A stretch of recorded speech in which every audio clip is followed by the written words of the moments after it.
What's going on, ladies and gentlemen? It's Michael here from FudgeMuppet, and I've been out getting drinks with Grainolf. The only trouble is that the taverns we've been going to seem to have some weird things going on lately. It's really killing my buzz. Yeah, right? What's with all these movements? I wanted to sit down with you and have a serious discussion about the current political affairs of Skyrim and its neighboring provinces, and I'm getting a beggar's ass in my face.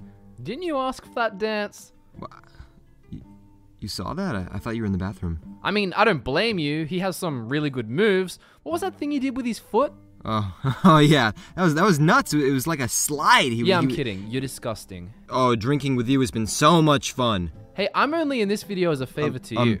I'm sorry, what? I literally can't hear you anymore. It's crazy. Okay, you want to play it like that. Today, we're going to be listing 5 troubled taverns in Skyrim. Let's get into it. Starting off with number 5, we have Nightgate Inn. This is located somewhere up in the mountains? Ah, well, that's already one problem. Where is this place? Oh, I see. It's just to the west of a place called the Forsaken Cave. It's certainly good to set up shop near places of interest. So, you go in and there's not a lot of people there. How strange. They must not be getting a lot of business. And if that's the case, how are they still up and running? They must have some very high-paying customers. Looking at Fulfheim, I didn't think he had a lot of gold, but what's this? He's got a supermodel hanging onto him? Ara, I know you can do better than this. No, I mean like me. Come with me. I have a lot more gold than him.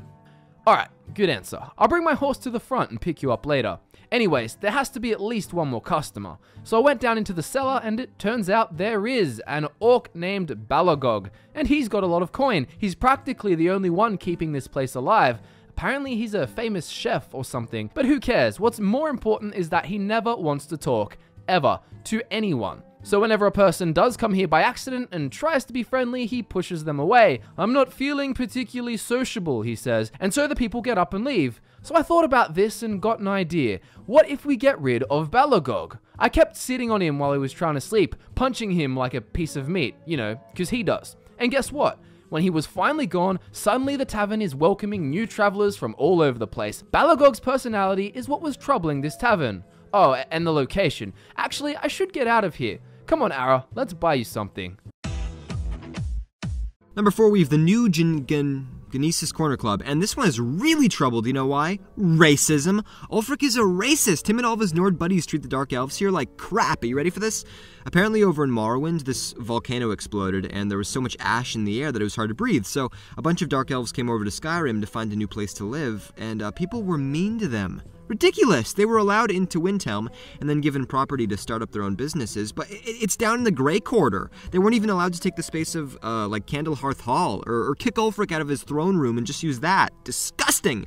And yeah, they seem to be flourishing. I mean, they've got a lot of fresh food all over the place and, like, a bunch of alcohol, but it's kinda hard to eat when you've got rampant racism going on. You can practically taste it in the those boiled tarts. Actually, those things are really good. But it's a good thing we've got some people who know how to actually check their Nord privilege, and they'll come down and sweep for the owner. Yeah, it's very nice. And even though I've personally never said anything bad to Ambarius, he'll look at me and he says, "Oh, splendid, another Nord." Well, he should be able to treat me like crap. I deserve it. I think. Oh, and get this, Malthier, he doesn't even want to be here anymore. He wants to go back to Morrowind. But if he decided to, well, he's gonna have to pack everything up first and go. And we all know moving is a really, really annoying thing to do. So he's practically forced to stay here and just put up with all the hate. It's insane.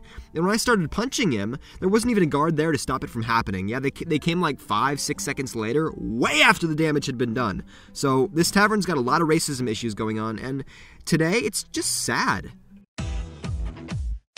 Number 3, we have the Stumbling Sabercat. You can find this at the entrance to Fort Dunstad. Now, a tavern can experience a lot of problems. It might not be making enough money, it might have poor quality of product, but one of the greatest signs that your business is failing is when you and all of your patrons are dead. It becomes hard to serve after that. Well, this is what happened here. The owner, Baral Sendu, was stabbed and killed right in his bed. And if there were any customers here when the bandits rolled in, they were probably taken away and touched inappropriately, or worse, given that Blackbriar stuff instead of Honningbrew. Yuck. And it really is too bad because this place would have made a fortune. Look, there's a bottle of wine in the Sabercat's mouth. Sabercats don't drink wine. What a silly thought. But see, that's a gimmick, and people love gimmicks. Plus, there was already a lot of activity here. Those customers I previously mentioned were probably Imperial soldiers. You can see their boots being warmed by the fire. And if I've ever seen a bottle of Alto wine disappear the fastest, it was by a soldier who'd just come back from a 4-hour battle. Imagine the thirst of all these legionnaires had building the fort, whacking out dummies all day in the heat. The way I see it, that's good business right there. The next part is just staying alive. Number 2, we have the Moorside Inn. You can find this in Morthal. Remember how we were talking about location and how important it is? Well, you shouldn't have an inn directly next to a house that was set on fire and a man's wife and daughter were burned alive. And the girl's ghost will sometimes appear. That's not exactly the best way to go about marketing. But I'll tell you what, if you can look past that, there's actually a lot still troubling this place. Wow. You go in and something smacks you right in the ear. It's not the girl's spirit, don't worry, you would have seen that. No, this is much, much worse. It's like you're being haunted, but it's not supernatural. It's real. It's right here on this plane of existence that you and I are both sharing. Oh, Meridia's nipple! It's this bard! Lurbuck! He sounds horrible. He's off-key, he can't even play his instruments. While playing the flute, he tries to blow air through his teeth. Oh, man, and everybody's looking around like, yeah, I'd pay the Dark Brotherhood to stab him. I would do that. Sorry, guy, but if you weren't here, this tavern would be a much better place. I mean, I even tried dancing like a freak to try and build up hype for him. Look, guys, his music is so sensual and fun. Just, it did not work. I tried. Lurbuck, I think you need a quick lesson from me. Ready? If you don't leave now, I'm bury you. Bury you! Bury you!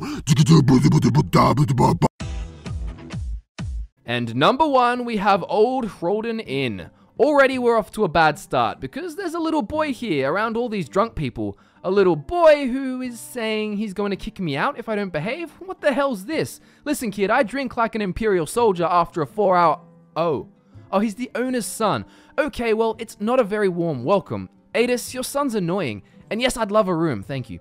So you sleep in the famous Tiber Septim's old room, kicking off your boots like the emperor you think you are. Problem is, you wake up to a loud scream. You run out, and now there's a ghost inside the place, antagonizing the other patrons. At least I think he must be. Let me go ask. Jada, excuse me, I'm trying to... Jada, please. He's not into you. He's looking for someone called Hjolte. Wait, I'm Hjolte? Since when am I Hjolte? Okay. He wants me to go out and recover his lost sword. That's the only way he's going to leave this place. Well, I gotta say, I've had a lot to drink since the beginning of all this, so I'm probably not gonna do that. Thanks for the offer, though. And so here, this tavern's troubles will remain. Pre-adolescent managing and a ghost who makes things really uncomfortable. Like, please don't let her dance inside of you like that. You're gonna gross out the customers. You both have troubled minds. And there you have it, 5 troubled waters in Skyrim. If you did enjoy the video, please lick, comment, and subsplash and let me know. Is it effing? If it effing, you should let me know, boy. Alright, thank you for splashing with me, and thank you very much, FudgeMuppet, for making this with me today. Are you still there, Oh.